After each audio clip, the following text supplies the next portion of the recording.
I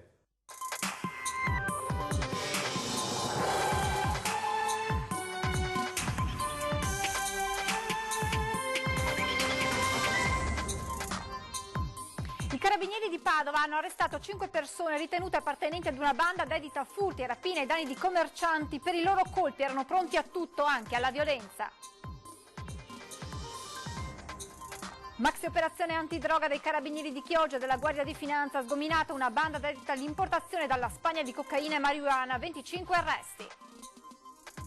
Come per la cameriera dell'hotel di Verona in cui aveva soggiornato la coppia di cinesi ricoverata allo Spallanzani per il coronavirus, anche per la receptionist dell'albergo l'esame ha dato esito negativo. Scaricavano rifiuti nel lago di Garda gettandoli anche a 80 metri di profondità anziché smaltirli negli impianti, 6 persone denunciate. Alla vigilia dell'arrivo di Sergio Mattarella a Padova è stato rinviato a giudizio un uomo che 3 anni fa insultò via Facebook il capo dello Stato e suo fratello Piersanti, ucciso dalla mafia. Al via un progetto dell'Avis tra le scuole venete per informare i giovani sui corretti stili di vita, gli studenti chiamati a realizzare vere e proprie campagne di sensibilizzazione. Lunedì 10 febbraio sarà la giornata del ricordo delle foibe e dell'esodo di centinaia di italiani in tutto il Veneto, eventi e testimonianze per non dimenticare. Telespettatori di Antena 3, buongiorno, ben ritrovati con la prima edizione dei nostri telegiornali. In primo piano un'ampia pagina di cronaca a partire dall'operazione dei carabinieri di Padova che hanno sgominato una banda di rapinatori sinti che prendevano di mira soprattutto commercianti cinesi usando anche la violenza. Ci aggiorna in diretta Valentina Visentina, buongiorno. Buongiorno da Padova, era una banda organizzata, pericolosa e pronta a tutto, quella disarticolata nella notte dai carabinieri del comando provinciale che hanno arrestato 5 persone, mentre altre 2 sono state sottoposte a misure alternative alla detenzione. Professionisti pronti a tutto, anche a ricorrere alla violenza pur di riuscire ad ottenere ciò che volevano. I carabinieri di Piove di Sacco, al termine di un'indagine durata circa un anno, hanno arrestato 5 persone responsabili di un elevato numero di furti e rapine commesse. Si tratta di una banda di istinti che avevano preso di mira soprattutto commercianti cinesi che gestivano le loro attività tra Padova e provincia. Tra i destinatari dei provvedimenti restrittivi c'è anche una donna e 2 pugili professionisti che non hanno esitato durante le rapine a mettere in pratica le tecniche da combattimento apprese sul ring per vincere la resistenza delle loro vittime. Ulteriori dettagli di questa importante operazione dei carabinieri nelle prossime edizioni dei nostri telegiornali. Da Padova per il momento è tutto, restituisco la linea allo studio.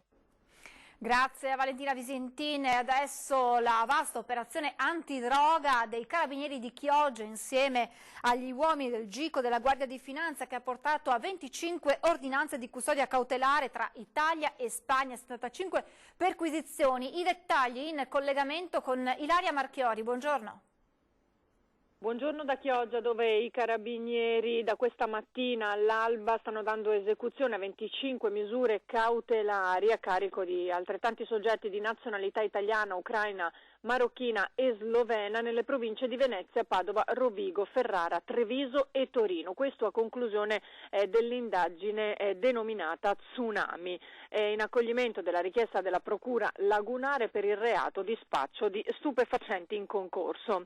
L'attività investigativa, che è stata diretta dalla Procura della Repubblica presso il Tribunale di Venezia nell'ambito appunto della città di Chioggia, ha consentito di riscontrare un considerevole consumo di sostanze stupefacenti e di acquisire concreti elementi indiziari proprio nei confronti di un gruppo criminale ben strutturato e che era dedito all'importazione e allo smercio di ingenti quantitativi di droga del tipo di cocaina, marijuana e hashish. Contestualmente alle misure cautelari personali, poi i militari del GICO della Guardia di Finanza di Venezia, impiegando oltre 100 finanzieri, hanno eseguito il provvedimento del GIP, cui è stato disposto a carico degli indagati il sequestro per poi la successiva confisca di beni e disponibilità per circa ben 7 milioni di euro, una cifra importantissima come profitto dei traffici di sostanze stupefacenti perpetrati. E sono in corso anche da parte delle forze di polizia altre 75 perquisizioni delle abitazioni e dei luoghi nella disponibilità delle persone coinvolte nell'indagine. La conferenza stampa dei carabinieri si è conclusa da poco a Mestre. Da Chioggia è tutto, restituisco la linea allo studio. Buon lavoro anche a Ilaria Marchiori e continuiamo a parlare di spaccio di droga con un'operazione dei carabinieri di Montebelluna. 10 grammi di cocaina già divisa in dosi da vendere e sapientemente nascosta addosso in varie parti del corpo, a insospettire i carabinieri del nucleo radiomobile il fatto che il 39enne marocchino girasse a piedi, con fare sospetto, aggirandosi al buio vicino ad alcune macchine parcheggiate all'esterno di un bar in zona San Gaetano a Montebelluna. Il fatto nelle scorse ore intorno alle 21, immediata la successiva perquisizione domiciliare con i militari dell'Arma che hanno trovato sostanze da taglio, materiali da confezionamento, bilancino e 1.200 euro in contanti frutto dello spaccio. Il pusher è stato immediatamente posto ai domiciliari con l'obbligo di firma giornaliero presso la stessa compagnia dei carabinieri di Montebelluna. Torniamo a parlare di coronavirus perché, come è successo per la cameriera dell'hotel di Verona, dove avevano soggiornato i 2 cinesi ricoverati ora allo Spallanzani di Roma per il coronavirus, anche la receptionist, anche gli esami effettuati sulla receptionist dello stesso albergo di Verona hanno dato esito negativo. Lo si è appreso da fonti dell'azienda ospedaliera della città scaligera. La donna era stata ricoverata al Policlinico Universitario di Borgo Roma. Anche questa seconda paziente, come la cameriera, sarebbe entrata in contatto con la coppia di turisti. Si era presentata al pronto soccorso con una storia clinica e epidemiologica definita suggestiva per un nuovo caso. E a proposito di coronavirus, la Regione Veneto chiede al Ministero dell'Istruzione indicazioni sull'isolamento volontario. Sarebbe vittima di una sindrome influenzale la cameriera dell'hotel dove aveva soggiornato la coppia cinese che ora è ricoverata allo Spallanzani in gravi condizioni. Lo rivela il test effettuato al Dipartimento Malattie Infettive del Policlinico di Verona, che è risultato negativo. La donna dovrebbe essere dimessa a breve. Un secondo caso però si è registrato sempre a Verona. Si tratta della receptionist dello stesso albergo, anche lei è entrata in contatto con la coppia di cinesi. L'attenzione è alta e che sono in attivo tutte le misure necessarie appunto per far sì che ci siano i livelli di sicurezza garantiti. Mentre arriva precisa richiesta al MIUR da parte del governatore Zaia, visto e considerato che la circolare ministeriale ancora non prevede il tema della quarantena di 14 giorni per studenti e bambini, ha detto il governatore, ci sia quantomeno un'indicazione prudenziale e cautelativa per l'isolamento volontario, anche sulla base della dichiarazione dell'Organizzazione Mondiale della Sanità all'interno del report del 1 febbraio 2020. Vista la circolare, vista i contenuti della circolare che parlano appunto delle persone provenienti dalle zone affette, che parlano appunto dei studenti ma anche dei bambini, servizi educativi e quant'altro, si chiedeva di valutare anche eventuali altre azioni come quella appunto in maniera cautelativa, precauzionale, quindi proprio nell'ottica di alzare l'asticella, di prevedere anche questi 14 giorni. Siamo in attesa di capire cosa succederà e come se ci sarà un pronunciamento in questo senso. Alla vigilia dell'arrivo del Presidente della Repubblica Sergio Mattarella a Padova è stato rinviato a giudizio un uomo che 3 anni fa su Facebook insultò il capo dello Stato e il fratello Piersanti, ucciso dalla mafia. Una raffica di insulti sulla pagina pubblica di Facebook del Presidente della Repubblica Sergio Mattarella è costato un rinvio a giudizio per un padovano di 40 anni. Nel dicembre del 2016 l'uomo, residente a Codevigo, si è lasciato andare ad una serie di insulti tramite un suo post nella pagina pubblica del Capo dello Stato, passando dal pagliaccio ad offese molto più pesanti. Il post si concludeva con un'ultima affermazione pesantissima che non si limitava all'insulto ma offendeva anche il fratello del Capo dello Stato, Piersanti Mattarella, ex presidente della regione Sicilia, ucciso 40 anni fa in un agguato mafioso. Queste le parole incriminate. Ultima cosa, la mafia ha fatto benissimo ad ammazzare tuo fratello e dovevano ammazzare anche te. Il giudice ha rinviato a giudizio il padovano con l'accusa di offesa all'onore e al prestigio del Presidente della Repubblica. Proprio il 7 febbraio Mattarella sarà presente a Padova per l'inaugurazione ufficiale di Padova, capitale europea del volontariato. Scaricavano rifiuti nel lago di Garda, gettandoli anche ad 80 metri di profondità. 6 denunciati per smaltimento non autorizzato di rifiuti gettati appunto nel lago anziché conferirli negli impianti specializzati. I denunciati sono 3 dirigenti e 3 operai di una società veneziana che si era aggiudicata l'appalto per il rifacimento del campo boe nel porto di Torri del Benaco, appunto nel Veronese. L'indagine, partita grazie alla segnalazione di alcuni cittadini, ha permesso di accertare che la ditta gettava nel lago i rifiuti che sarebbero dovuti essere invece smaltiti in modo diverso. Il vento riesce a modificare la situazione meteorologica e quindi in Veneto rientra la soglia di PM10 presente in atmosfera, che lunedì aveva toccato il livello rosso in 3 province. Lo comunica oggi l'Agenzia regionale per l'ambiente, che ha diffuso il bollettino sulla qualità dell'aria. Da domani dunque su tutta la regione torna il livello 0 verde. Andiamo nel Bellunese perché la provincia ha presentato il progetto per la realizzazione di un paravalanghe sul Monte Colaz a Roccapietore. A Roccapietore da anni si dorme con un occhio aperto e no, Vaia per una volta non è la causa di tale condizione, perché da sempre l'abitato di Sottoguda e più recentemente la strada provinciale che sale a Malgacciapella sono minacciati da possibili discese di valanghe e detriti dal Monte Colaz, nome che solo a pronunciarlo rievoca un destino funesto. Bisogna tornare indietro al 1916, quando in piena guerra, in un inverno ricco di neve, da quel monte si staccò una valanga che causò la morte di 20 militari e 19 civili. Ormai viviamo con le dita incrociate e sempre con un occhio vigile. È sempre andata bene, ma meglio diciamo prevenire, perché purtroppo, come abbiamo visto, le cose succedono e quando succedono poi fanno veramente male. La provincia, attraverso il settore difesa del suolo, ha preso in mano la situazione. Nell'aprile del 2018 il progetto di costruzione di un paravalanghe è stato inserito nel piano triennale delle opere pubbliche, recuperando l'importo di 750.000 euro derivati dai canoni idrici. Lo studio ha approfondito le caratteristiche del versante e del canale di colata lungo circa 2,5 km e valutato la messa in opera del paravalanghe. E credo che il risultato che ha presentato oggi sia un risultato più che meritevole di nota e merita un applauso, perché è stato molto pensato, approfondito, assieme a uno staff anche di geologi importante. Il cantiere è un cantiere impegnativo, è collocato a più di 2000 metri di quota e i tempi utili per realizzare i lavori sono molto brevi. Quindi abbiamo progettato delle opere che possono essere premontate in paese e installate singolarmente utilizzando l'elicottero, riducendo i tempi di esecuzione. Il lavoro consentirà la messa in sicurezza di Sottoguda e della strada provinciale, mentre si sta cercando di programmare un ulteriore intervento per mettere in sicurezza la zona dalle colate di detriti che si verificano nella parte bassa del canale di Livinel, che porterà l'impegno di spesa a superare di poco il 1 milione di euro.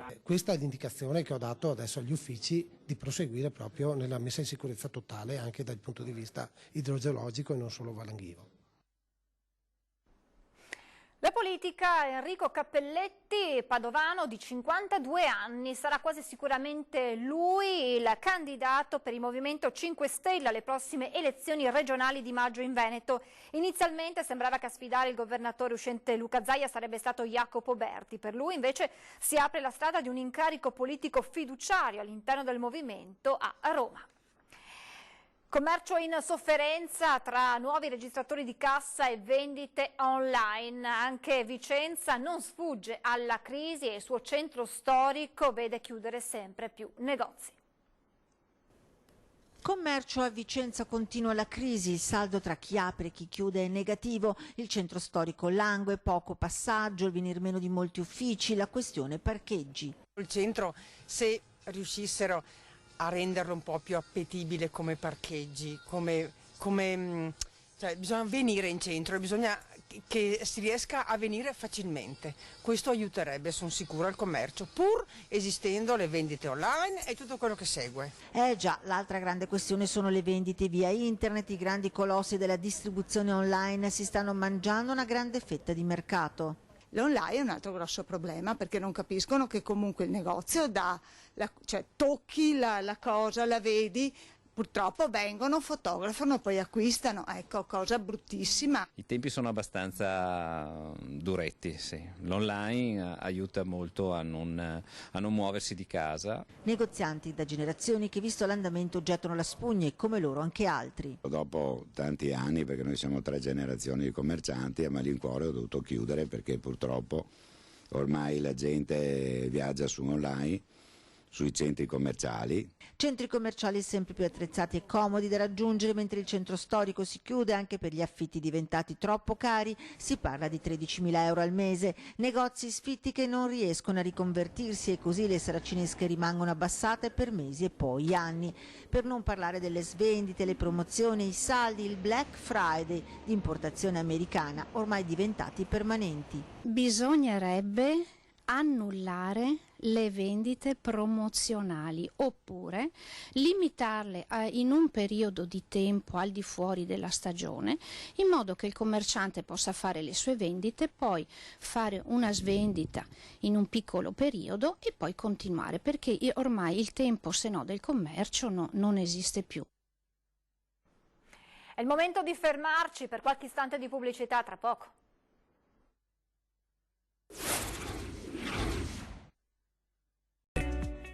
Prima edizione dei nostri telegiornali, rieccoci in diretta, al via la raccolta dei farmaci da donare a chi non ha la possibilità di acquistarli, e in Veneto sono aumentate le farmacie aderenti.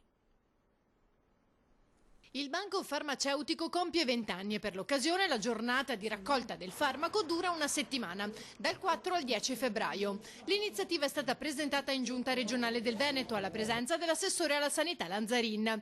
Rispetto alla prima edizione sono aumentate le farmacie aderenti. Da 466 dello scorso anno sono aumentate a 495, un risultato enorme, un grazie di cuore ai farmacisti che ancora una volta hanno creduto e vogliono sostenere col loro contributo il banco farmaceutico. Questo ci fa ben sperare, perché comunque la speranza è di superare i valori dello scorso anno, che erano stati eccezionali. Ricordo 35.000 i pezzi di farmaci raccolti nelle 466 farmacie dello scorso anno, per un valore economico di 260.000 euro. Ad ogni farmacia ci deve essere un volontario, per cui diciamo questa crescita va direttamente dipende anche dalla disponibilità dei volontari di presidiare le farmacie. Comunque è una nota positiva, io mi auguro che i veneti vengano nelle nostre farmacie e donino un farmaco. Ricordo che ogni farmacia per aderire a questa iniziativa ha anch'essa versato una quota importante in denaro perché questa iniziativa vada a buon fine. Fino a lunedì dunque si potranno acquistare uno o più medicinali da banco che verranno raccolti e consegnati agli oltre 1.800 enti assistenziali convenzionati col banco farmaceutico. Il momento clou sarà la giornata di sabato 8 febbraio. E la speranza è che, ma ne sono certo, il popolo veneto che ha un grande cuore si recherà in massa nelle farmacie per dare il loro contributo, per aiutare le persone indigenti che non possono nemmeno acquistare un farmaco da banco del valore di 4-5 euro. Il fenomeno del disagio in Veneto registra un dato pari al 15%, inferiore rispetto a quello della media nazionale del 28%. Tradotto significa che si va incontro alle fasce più vulnerabili della società, considerato che le prime privazioni riguardano i beni primari e la salute. Il buon cuore dei veneti è una cosa assolutamente assodata. Io mi auguro che anche quest'anno vogliano venire nelle nostre farmacie, che sono praticamente un terzo hanno aderito, a donare un farmaco per delle persone che ne hanno bisogno. Droga, bullismo, cibo, comportamenti sessuali a rischio. Sono questi alcuni degli temi che l'Avis regionale porterà nelle scuole del Veneto con un nuovo progetto. I ragazzi hanno proprio voglia di dire il loro parere, di dire la loro anche su temi importanti come la salute, il volontariato e la partecipazione sociale. ci stanno sorprendendo molto, c'è tanto interesse, tanta motivazione. È appena iniziato il viaggio di Avis nelle scuole del Veneto, non solo donazioni di sangue nel progetto Best Choice, ma i temi del benessere, dell'educazione e della salute con protagonisti giovani. L'iniziativa nazionale vede i donatori veneti capofila di un'operazione da €1 milione.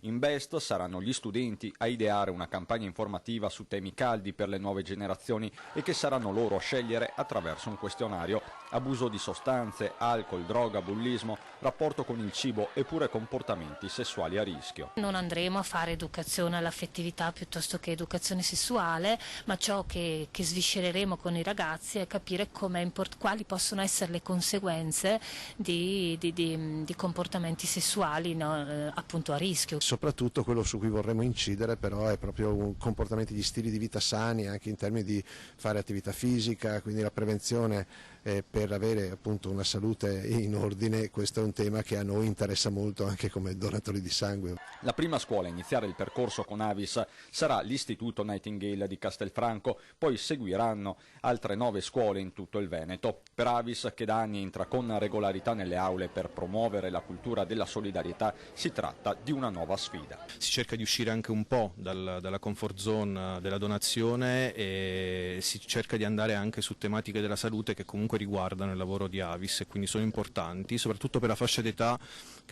su cui si va a incidere, che è quella dei 14, 16, 17 anni. Lunedì 10 febbraio sarà il giorno del ricordo delle foibe e dell'esodo di centinaia di italiani dalle zone del confine orientale. A Venezia, in terraferma, da sabato si ricorderà questa triste pagina di storia.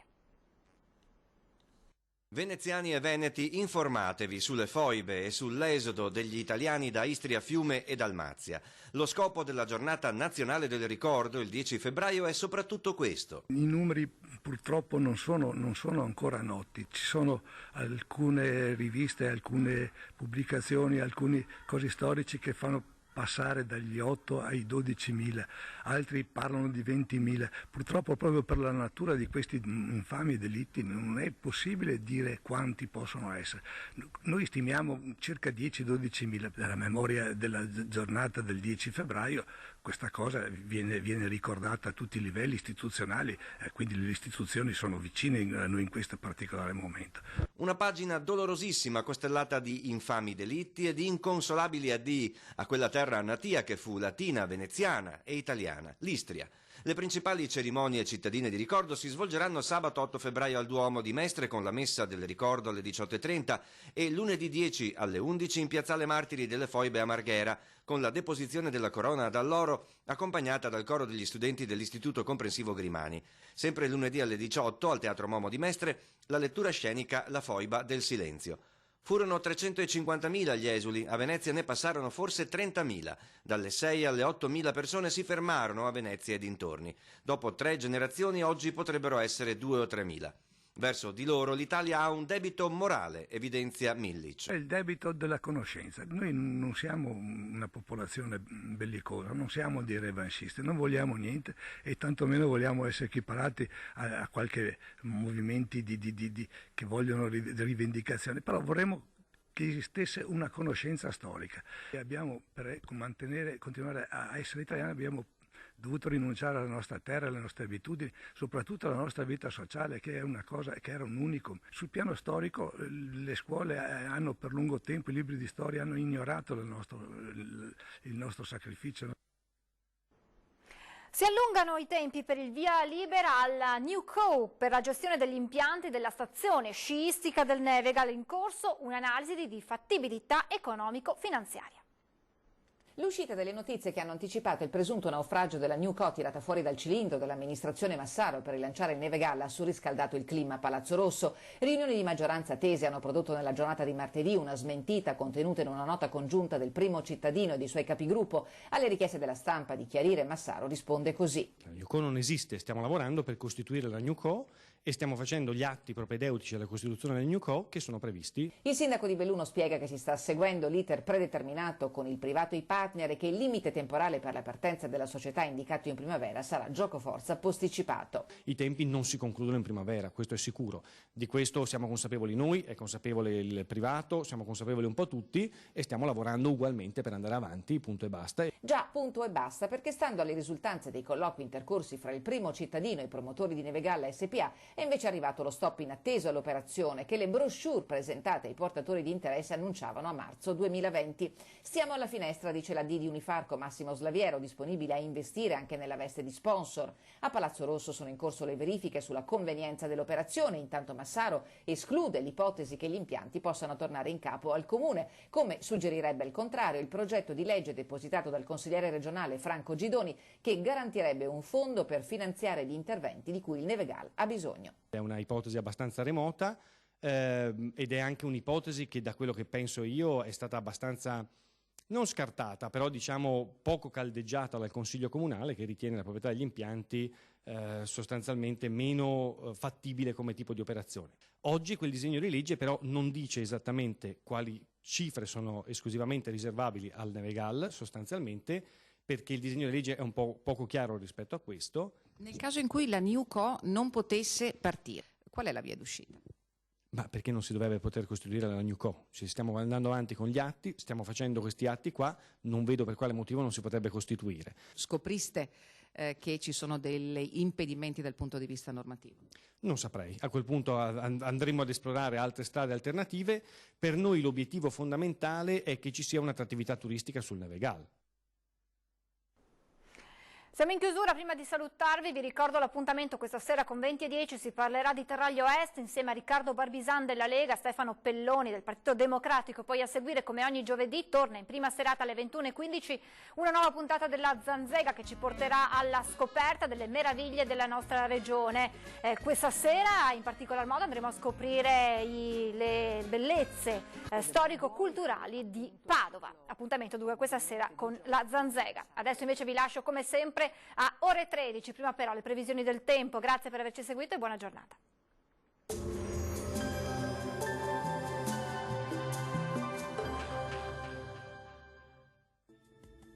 Benvenuti al meteo. Pressione in ulteriore rinforzo con tempo sempre asciutto e stabile sul nostro territorio. Il dettaglio di giovedì 6 febbraio. Sul Veneto ampio soleggiamento, bel tempo dunque, senza piogge particolarmente degne di nota. Cielo al massimo poco nuvoloso, attenzione solamente a locali gelate anche in pianura. Temperature minime sotto zero o di poco sopra, massime invece fino a 12 gradi circa. Stessa situazione anche sul Friuli Venezia Giulia, con il sole che sarà presente un po' su tutti i settori, il cielo sarà sereno o velato. Temperature minime tra -1 e 2 gradi, massime tra 9 e 10 gradi. Uno sguardo infine al Trentino Alto Adige, anche qui sarà una splendida giornata soleggiata su tutti i settori, il cielo si presenterà al massimo poco nuvoloso. Temperature minime fino a -2 gradi, massime invece tra 10 e 12 gradi. Dal meteo di Antena 3 per ora è tutto, grazie per l'attenzione e arrivederci al prossimo aggiornamento.